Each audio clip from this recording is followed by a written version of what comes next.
We continue now at the top of Daf Pezayin Amud Beis Mesechet Kesuvos. This is Kesuvos Daf 87b. The Mishnah continues. Rabbi Shimon Omer. Rabbi Shimon says, "Kol zman shehi tovas ksubasa." Anytime a wife is claiming her ksuba, hayorshin mashbiyan osa. The yorshim, they can force her to take an oath. V'im eino tovas ksubasa. But if she's not claiming her ksuba, ein hayorshin mashbiyan osa. Then the yorshim cannot administer an oath to her. They cannot make her take an oath. Rashi over here says, Rabbi Shimon Omer beGemara mefaresh hayakoy. The Gemara will explain what exactly Rabbi Shimon is going on.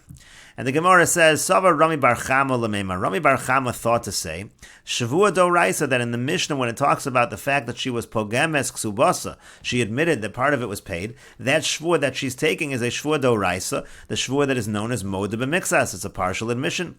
Tekatoin Mosayim v'kamoda lebama, because the claim over here is 200, and she's admitting 100. In other words, he says that it is completely paid, and she's admitting part of it was paid. So havele hoda b'mixas hatayna, that should be like moda b'mixas, a partial admission. V'chol moda b'mixas hatayna yishav, and there's a general rule by moda b'mixas that there is an oath, and that is the oath that is in our Mishnah. Amar Rava, so the Gemara continues. Rava says, Shtei tshuvas b'davar. I have two responses to this argument. Chada number one, the chol hanishbon shebatorah nishbon v'lo mishalmin. All the cases of oaths in the Torah, you always take the oath in order not to pay. In other words, the classic case by moda b'mixas is the Ruvain is claiming money from Shimon. Shimon is moda b'mixas, and Shimon has to take a shvua in order not to pay. V'hi nishbas v'notelas, but over here in our Mishnah, she's taking an oath in order to collect. She's saying that she is owed the ksuba. She's admitting that part of it was paid, so that's a completely different kind of oath. V'yoden further, ein nishbon al kvira shibud karkos. A person doesn't take an oath in terms of a denial of a situation where there's a lien on property. Anytime you have a situation where the debt that is being collected, there was a lien that was placed on property, it involves land. So in such a situation on a doraisa level, there are no oaths, and therefore this cannot be a shvua midoraisa. Elam Rava, rather Rava says midrabanan. The shvua in our Mishnah must be drabanan. Depara dayek demifra lo dayek. And the reasoning of our Mishnah is that when somebody pays, so the person is careful. When somebody is collecting, they are not as careful. And therefore, in this situation, he's claiming that it was paid off. She's claiming that part of it was collected, but not the entire thing. And so therefore, we consider her to be not as careful. V'ramu rabbanan shvua lo kiechi deteduk. And so therefore, the rabbanan place a shvua upon her in order that she be more careful. And the Gemara continues, Iboilu, they had the following question, Pogemes ksubasa be'edim mahu. What if you have a situation where she is pogemes ksubasa, she says part of it was paid, but she says it was paid in front of witnesses, and there are witnesses that part was paid. So emisa depara be'edim havaparla. So now, if it's true that he paid the rest of it, so he would have done that with witnesses also. And the fact that there are no witnesses on the rest, that shows that he did not pay the rest, and maybe she does not need to take a shvua in this situation. Odil misramu yesramile, or maybe it just happened to be there were witnesses around by the first payment, there were no witnesses around by the other ones, and therefore it serves as no proof. And the Gemara says, Tashma, come in here a proof from the following Mishnah. This is a Mishnah in Shavuos. Kol hanishbon shebetorah nishbon v'lo mishalmin. In all of the cases of Shavuos in the Torah, it's always situations where you take an oath in order not to pay. Ve'elu nishbon v'nolin. But the following are examples of cases where the person takes an oath in order to collect. Hasachir, let's say you have a situation of a hired worker who wants his wages. Ve'hanigzal, or let's say you have something was stolen from him and he's claiming, I saw you went into my house, you took the following. The other guy says, I didn't take it.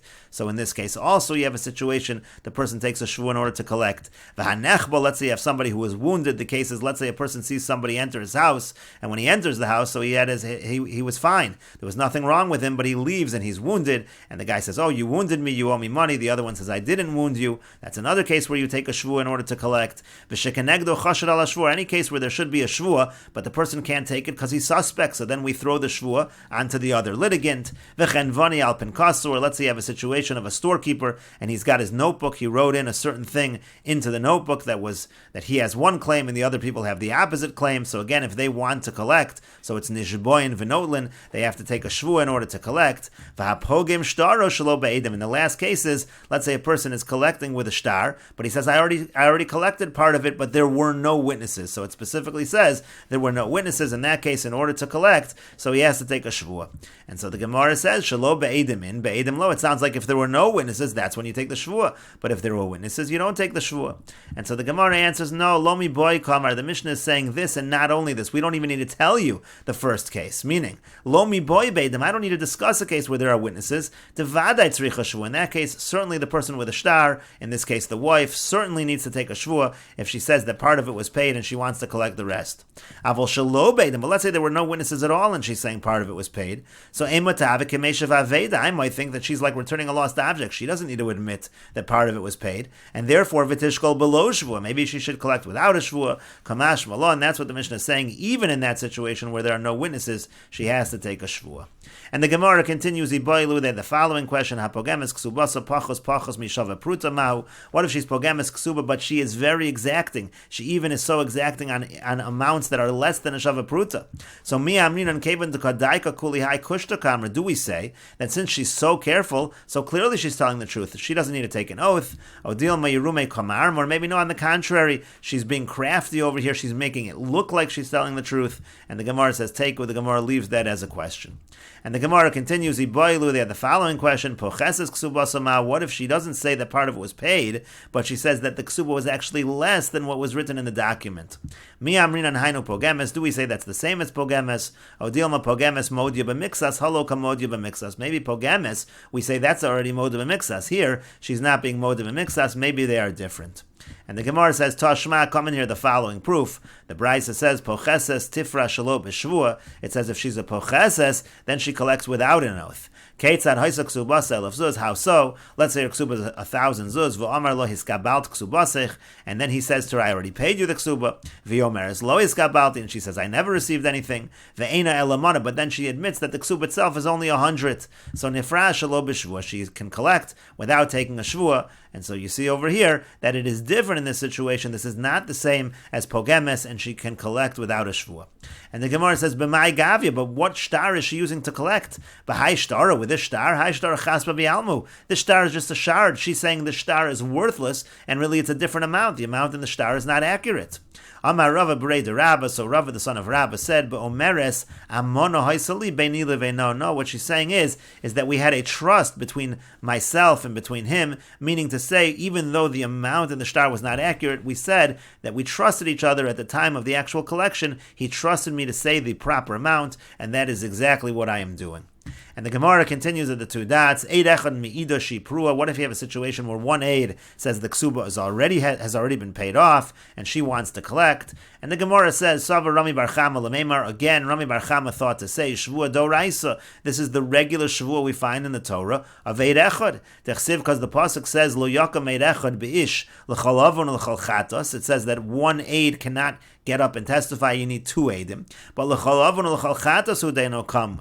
When it comes to sins, so that we don't trust one aid. Avol kamu l'shvua, but one aid is trusted when it comes to an oath. If an aid says that Reuven owes Shimon money, so then we can say that the person has to take an oath in order to get out of paying the money.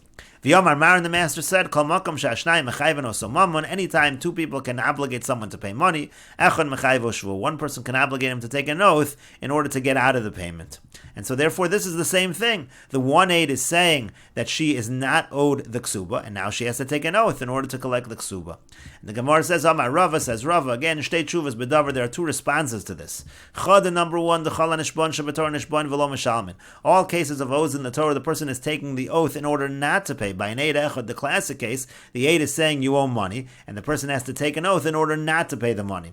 V'hi nishbas v'notelis, over here, she has to take the oath in order to collect. The aid is saying she's not allowed to collect, she was already paid. She's saying she does want to collect, so it's clearly not the same oath that we find in the Torah. V'odin further, ein nishbon al kvir shiver karkos, there are no oaths midoraisa when it comes to denials that have to do with property where there is a lien. And when it comes to the ksuba, there's a lien on property, it involves land, and therefore there should be no shvu on a doraisa level. Elo Rava, so rather Rava says midirabonan. The shvua that we're talking about in our Mishnah is only dirabonan. Kadei lahafis daito shalbal. It's in order to appease the husband. The husband sees over here that there's an aid saying he owes nothing, so why should he have to pay? So in order to appease him, she takes an oath. And the Gemara continues, Amar of Papa says, and we'll continue with this discussion in the next video on Daf Peches Amud Aleph.